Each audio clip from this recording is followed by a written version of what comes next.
Chào mừng cả nhà mình quay trở lại với kênh Ngọt Ngào Hương Xưa. Và ngày hôm nay mình sẽ chia sẻ đến cả nhà mình cái cách mà mình đã bỏ thuốc lá một cách hiệu quả. Và mình đã bỏ được 3 năm nha mọi người, cho nên là mình chờ xem cái kết quả của nó như thế nào thì mình mới dám làm cái video này để chia sẻ đến cả nhà mình. Và tuy nhiên khi nói đến cái chủ đề này thì những anh chị mà hút thuốc sẽ cảm thấy rất là tự ái trong lòng, bởi vì đây là cái quyền cá nhân của mọi người. Và cũng chưa bao giờ những người hút thuốc lá thừa nhận mình là một trong những kẻ nghiện ngập trong cái khói thuốc. Nó cũng giống như những người mà say, họ không bao giờ họ cho rằng là họ say. Và họ rất là dễ bực mình khi ai đó khuyên rằng là hãy bỏ thuốc đi, rồi lên lớp cho họ nguyên một cái bài tác hại thuốc lá. Họ cảm thấy kinh khủng khiếp luôn, không thể nào mà chấp nhận được cái cuộc nói chuyện đó.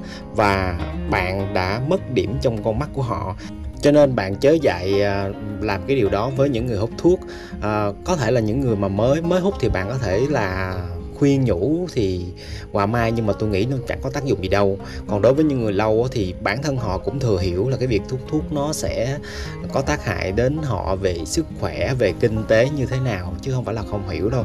Thì cho nên tốt nhất là bạn đừng nên tác động vô và đừng nên khuyên như vậy.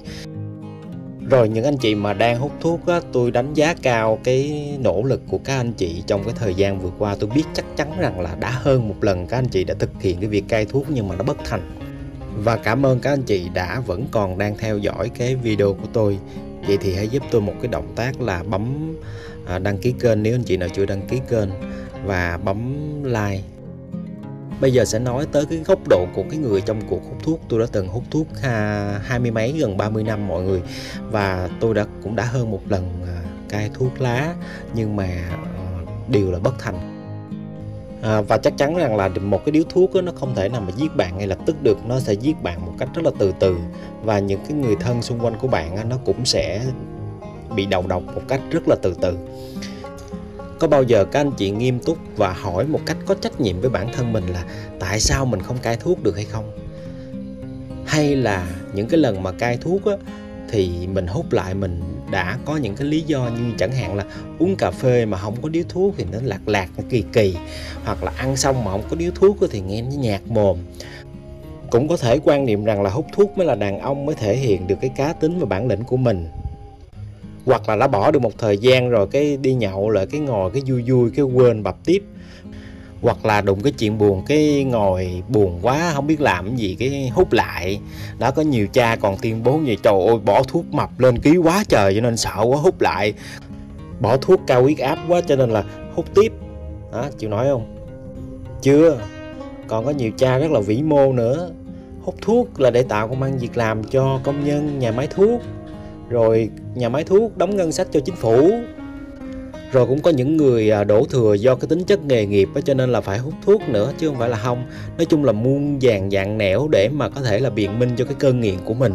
Đó là cái sự thật nha mọi người. Bản thân tôi cũng đã từng như vậy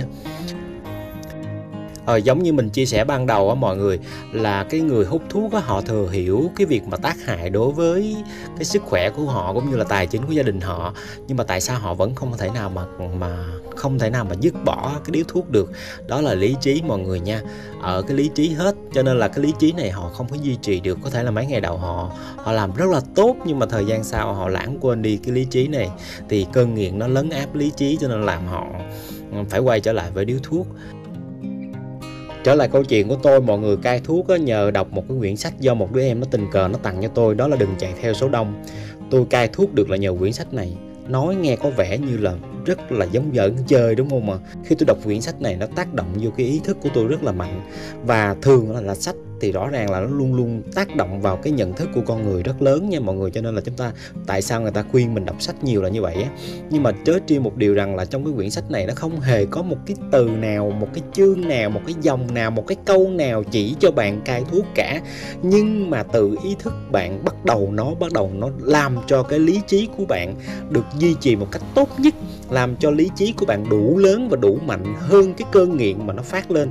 Và từ đó nó thôi thúc bạn hành động. Đó là vài ý chia sẻ về cái việc cai thuốc của mình một cách rất là thành công. Thì ngày hôm nay video cũng đã dài rồi, cho nên là mình muốn dừng lại ở đây. Và hẹn gặp lại cả nhà mình ở những cái video khác.